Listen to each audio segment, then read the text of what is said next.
Hello বন্ধুরা, কেমন আছেন সবাই? তো নতুন আরেকটি ভিডিও নিয়ে আসলাম। এটা বাবুর জন্য কেনা হয়েছে প্লাস্টিকের ওয়ারড্রোব।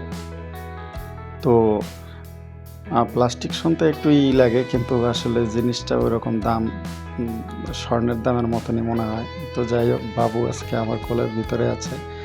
ওকে আমি বেশি একটা সময় দিতে পারি না, কারণ আমার বেশিরভাগ সময় বাইরে বাইরে থাকতে হয় নিজের ব্যবসা বাণিজ্যের জন্য।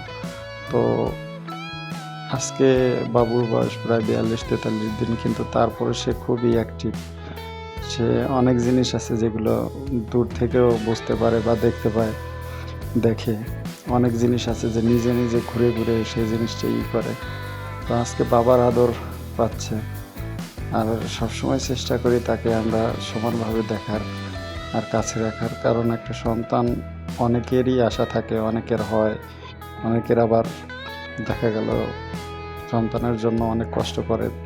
তো যাই হোক, ঈশ্বরের কৃপায় একটি ছেলে সন্তান উপহার পেয়েছি। তো চেষ্টা করব তাকে ভালো করে মানুষ করার। কিন্তু একটা ব্যাপার হচ্ছে যে নিজের ছেলেকে পরের সাজেশনে বড় করা, এটা আমার কাছে একটা মানে খারাপ মনে হয়। ঠিক আছে? কারণ নিজের সন্তান নিজের মতন করে মানুষ করব, পরের কেন আ নিতে যাব। ঠিক আছে? ভালো-মন্দ অনেক কিছু আছে, অনেক কিছুই বলে। অনেকে সাজেশন করে যে এটা শিখাও, ওইটা শিখাও। তো আমি মনে করি যে আমার ছেলেকে আমার মতন করেই বড় করব।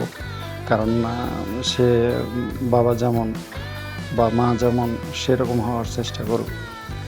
অন্য বাড়ির মানুষের কথা শুনে তার মতন করে বড় করলে তো আর তারা দেখবে না, বা তারা তাদের মতন করে হবে, আমাদের মতন করে হবে না। তো আমি চাই যে আমার মতন করে আমার সন্তান হোক।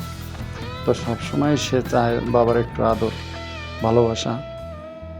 তো বন্ধুরা, এটা খুবই ছোট চ্যানেল। এটা ঋদ্ধিমানের জন্য, যদিও ঋদ্ধিমান আমার ছেলের নাম, ওর চ্যানেল। তো সবাই বাবুর জন্য আশীর্বাদ, দোয়া, ভালোবাসা দিবেন। আর চ্যানেলটি সবাই সাপোর্ট করবেন।